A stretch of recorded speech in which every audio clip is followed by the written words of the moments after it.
My name is Kirk Grover. I was released from prison a couple days ago, and it's my third time going to prison, and it's time to make a change in my life. And part of what I'm doing is I started going to college while I was in prison, and became a recovery coach. I'm still going to college, and by the end of 2023, I should be a substance use counselor and mental health rehabilitation technician. So, my goal is to help other people, mainly people that have been to prison or in danger of going to prison, and people that are getting out of prison. And I have some bigger plans to help fight recidivism, to stop people from going back. But what this is about right here is me recording, my life and what's going on with me, to kind of tell my story a little bit.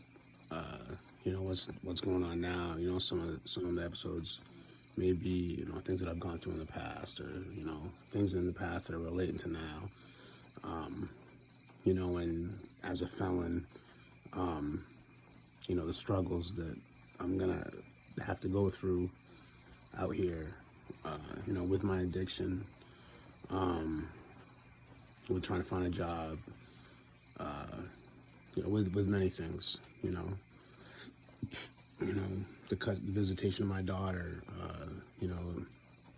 child support, just everything. The probation I have, the house arrest I have right now, because I got early release.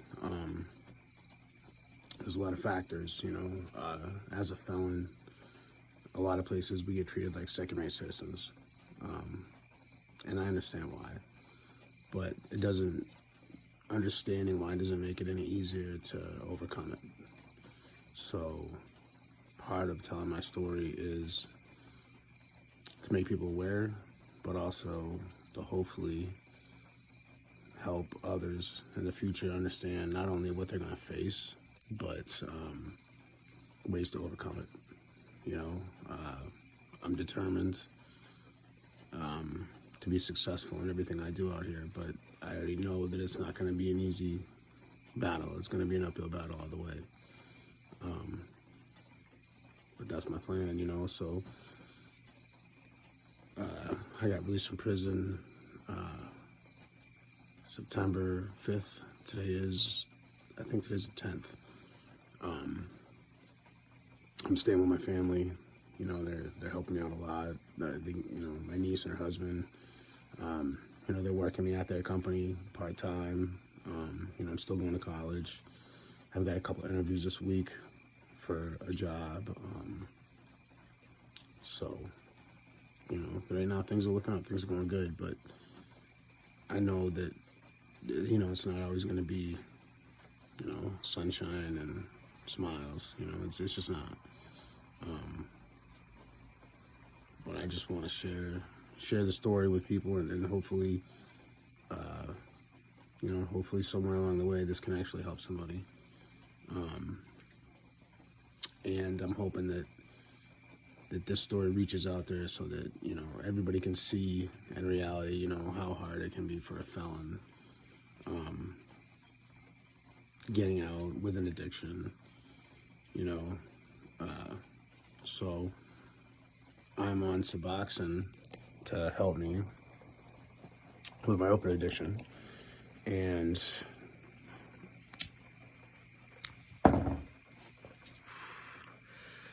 2 days after I got out, I had an appointment to get my ADHD medication, my Vyvanse, and my Suboxone. Well, the appointment that was set up, they didn't do Suboxone there. So, we searched all over the place, trying to get me in somewhere because I had run out. And I don't know, for those of you that are watching, if you're familiar with Suboxone, and, it does help you in many ways. But when you run out of it and you don't have it, you go through withdrawals just as if you were doing heroin or something else. So it's not fun. It's hard. It's rough. So anyways, the plan was, because I couldn't find a doctor that would take me in or that prescribed it. You know, it's not an easy thing to find. So what happened is I found this place that does group counseling. And you go there once a week and you do your counseling. And then when the counseling is done, they give you your meds for the week, which is great. You know, I have no problem going to counseling, continuing my counseling, whatever. So, but that isn't going to happen until the following week. So I need to find meds to get me through the week. So one of the doctors tells me, you know, you can go to the hospital right here in Lewiston, Maine, and they should give you enough to carry you through. So I went to the hospital. So my nephew brings me there.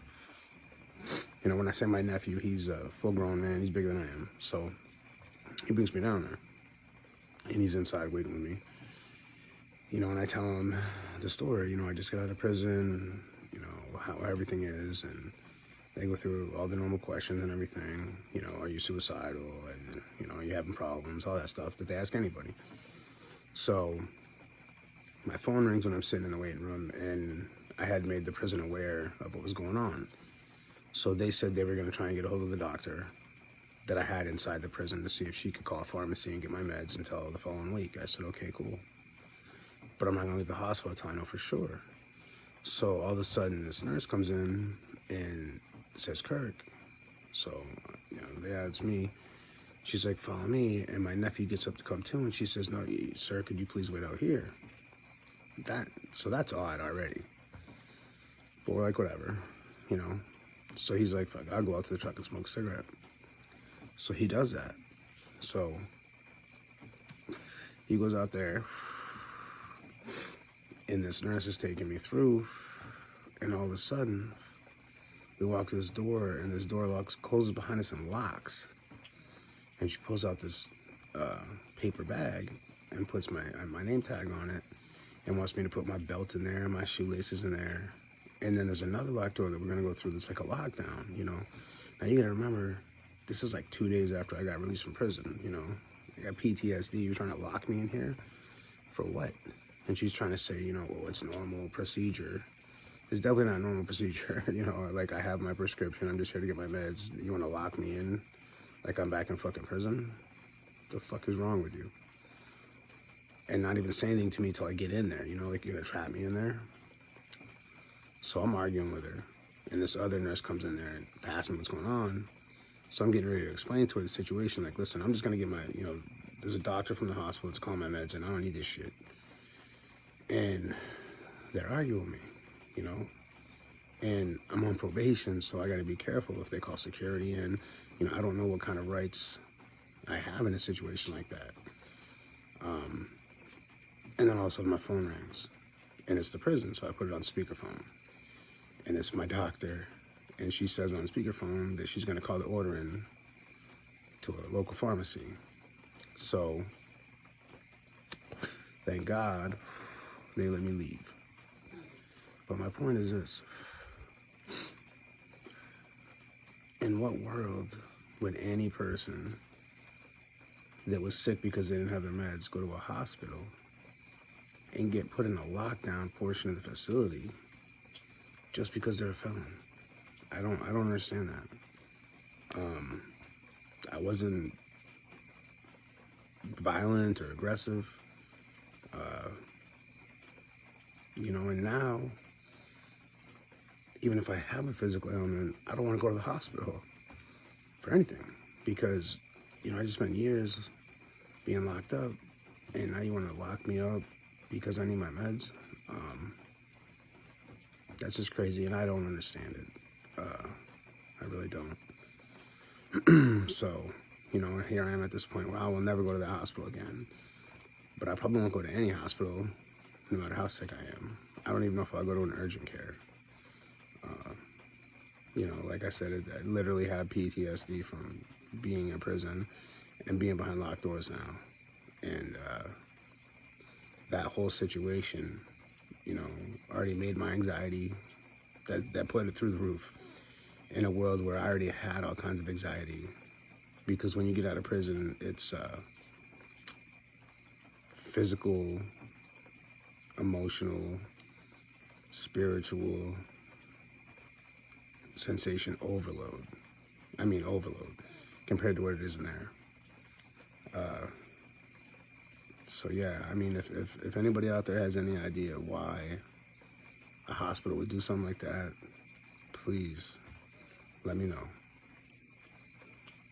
Alright, I'm gonna end this for now, and I'll talk to you guys all again soon. I'm gonna do an episode, at least minimum of one every day, but probably more than one a day. Just to kind of let everybody know what's going on, and you know, whenever something like that does arise, because plenty more things like that are gonna come up. You know, I'll be on here telling you about it. I'm gonna try and film a lot of it too, as it's going. So they just wouldn't let me film in the hospital. All right, thank you.